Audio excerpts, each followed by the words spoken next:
नमस्कार। तो आइए आज एक जो हमारा डे 2 का जो आंसर राइटिंग प्रोग्राम चल रहा है इसका आज दूसरा दिन है और आज हम सैंपल क्वेश्चन लेके आए हैं क्योंकि आप सब लोगों ने बहुत अच्छा लिखा। और मैं सब लोगों से एक रिक्वेस्ट करना चाहता हूँ कि ज़्यादा से ज़्यादा लोग और आंसर लिखें क्योंकि मुझे पता है कि क्वेश्चन लिखने में थोड़ी हिचकिचाहट होती है। उस हिचकिचाहट को दूर कीजिए क्योंकि आपको क्वेश्चन राइटिंग शुरुआत में कैसी भी हो, जब आप इसको लिखने लगेंगे लगातार तो आपको अभ्यास में आ जाएगी और आप अच्छा लिखने लगेंगे। तो आप इसको लगातार लिखिएगा। आप ये मत सोचिएगा कि बाद में लिखेंगे, जब सिलेबस कंप्लीट हो जाएगा तब लिखेंगे। ऐसा नहीं है, जितनी भी नॉलेज है उस पर लिखने का प्रयास कीजिए। चलिए स्टार्ट करते हैं।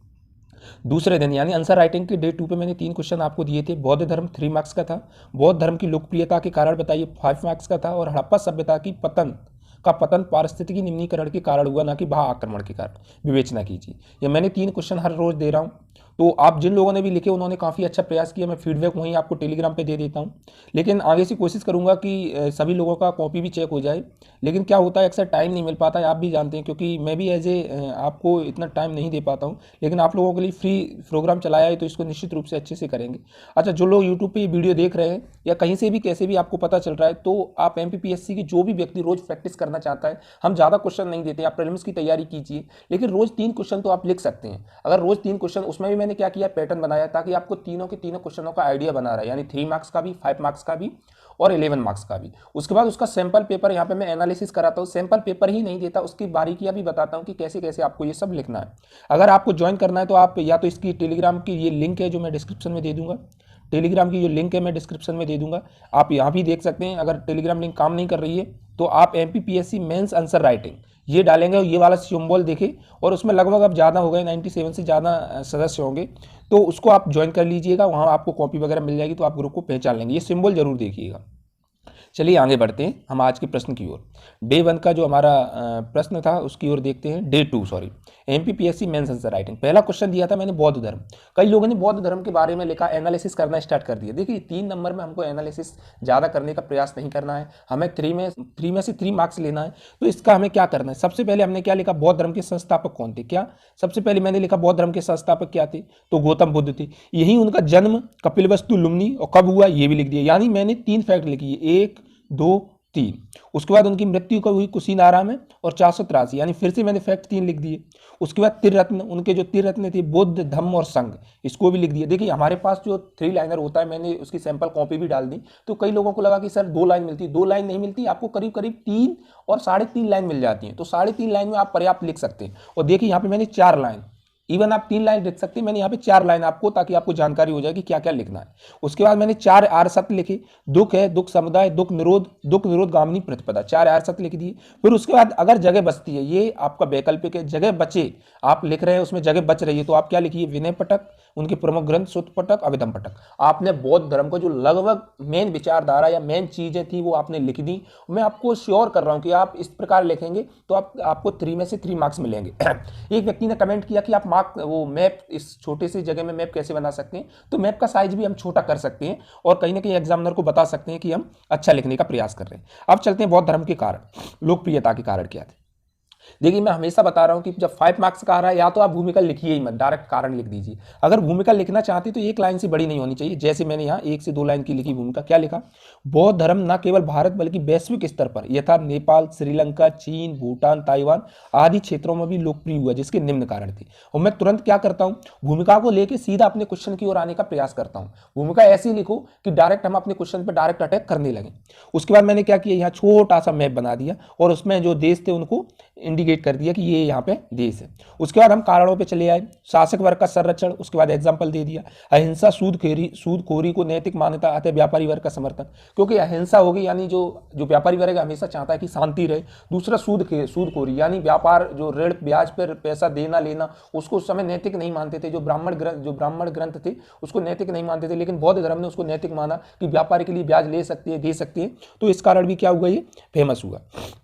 उसके बाद अगला मैंने लिखा, व्यापारी और भिक्षुओं का द्वारा विदेशों में विस्तार, यानी जो व्यापारी थे विदेशों में व्यापार करते थे तो बौद्ध धर्म का विस्तार किया, साथ ही भिक्षु भी विदेशों में गए, तो इसके कारण मैंने मेन पॉइंट लिए। इसमें एक पॉइंट मेरा जरूर रह गया कि पाली भाषा का प्रयोग किया, यानी सरल भाषा का प्रयोग किया, उसको जरूर लिखना चाहिए था। आप सब लोगों ने, कई लोगों ने उसको मेंशन किया तो बहुत अच्छा लगा वो।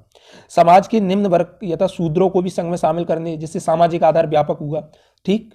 उसके बाद महिलाओं के लिए भी मुक्ति के दरवाजे खोले, तो सामाजिक आधार और व्यापक हुआ, ब्राह्मणवाद, कर्मकांड, जातिवाद का विरोध किया। तो जो लोकप्रियता के कारण थे, हमने 5 पॉइंट, 5 से 6 पॉइंटों में भी इसको क्या कर लिया, समेट लिया। देखिए लिखने के लिए बहुत कुछ है हमारे पास, लेकिन हमको प्रश्न को टारगेट करना है, हमें वही चीजें लिखनी है जितनी हमारे पास जगह है, जितना हमारे पास समय, क्योंकि जो जगह मानी शब्दों की सीमा और समय, इन दो चीजों को भी हमें ध्यान में रखना है। अभी हम धीरे से आंसर राइटिंग कर रहे हैं, बाद में हम क्या करेंगे, समय का भी वो करेंगे कि टाइमिंग लगाएंगे कि इतने इतने टाइम में आपको ये क्वेश्चन लिखना है।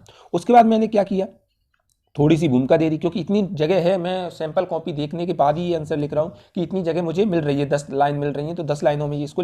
उपरोक्त कारणों से बौद्ध धर्म न केवल वैश्विक स्तर पर लोकप्रिय हुआ, बल्कि समकालीन समाज में भी उसका व्यापक विस्तार हुआ। अब इस प्रकार आप लिखेंगे, आपने देखा होगा कि आपने आंसर कैसा लिखा और मैंने उसको कैसा टारगेट किया। या फिर भी मैं ये कहूँगा कि ये क्वेश्चन भी अंतिम नहीं है, इससे भी बेहतरीन, बहुत बेहतरीन आंसर लिखे जा सकते हैं, क्योंकि जो टॉपर होंगे मुझसे ज़्यादा रैंक जो भी लेके आएंगे उनके मुझसे बेहतर ही अंक होंगे। यानी आप यहाँ तक आइए, पहले यहाँ तक जो मैं लिख रहा हूँ यहाँ तक आ जाइए, इसके बाद हम आगे और अच्छा लिखेंगे, रेगुलर आंसर राइटिंग करेंगे, तो हमारे जो क्वेश्चन की जो क्वालिटी होगी तो वो और अच्छी होती जाएगी। क्वालिटी और क्वांटिटी हम दोनों पे विशेष ध्यान देंगे। चलिए हमारा लास्ट क्वेश्चन आज का, इस पर हमने क्वेश्चन पूछा था कि हड़प्पा सभ्यता का पतन पारिस्थितिकी निम्नीकरण के कारण हुआ, ना कि भा आक्रमण के कारण।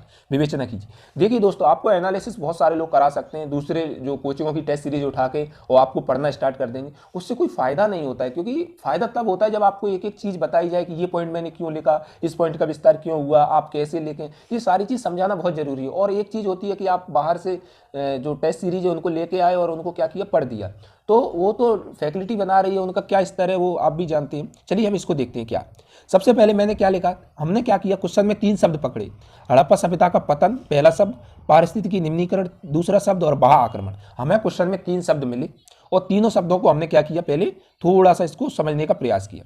सबसे पहले मैंने लिखा कि हड़प्पा सभ्यता के पतन का अर्थ नगरीकरण का पतन था, ना कि सभ्यता की पूरी समाप्ति, क्योंकि पतन की बात हुई तो हमने पहले ही स्पष्ट कर दिया।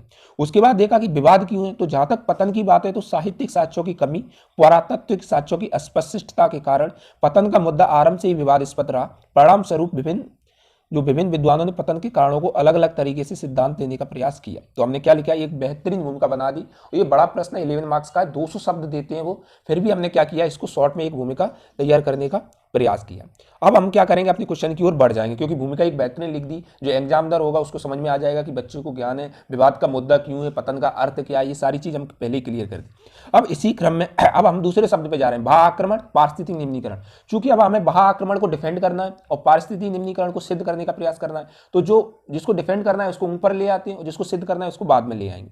इसी क्रम में ब्रिटिश विद्वान मार्टिमन व्हीलर ने ब्रिटिश आक्रमण के औचित्य को सिद्ध करने के लिए आर्य आक्रमण अर्थात बाह्य आक्रमण के सिद्धांत दिए, जिसमें निम्न तर्क प्रस्तुत किए। कौन कौन सी तर्क प्रस्तुत किए, तो उन्होंने क्या किया, जो यूरोपीय शब्द था, वो कह रहे कि ये यूरोपीय शब्द है, ये ऋग्वेद में दिया है और ये जो दुर्गों से संबंधित है, तो इसलिए ऋग्वेद का उन्होंने क्या किया, दृष्टांत दिया। मोहनजोदाड़ो में जो क्या किया, 26 नरकंकाल प्राप्त हुए, तो उनका कहना है कि ये युद्ध के कारण ही एक जगह इतने सारे लोगों की मृत्यु हो सकती है, कब्र का असंस्कृति आदि।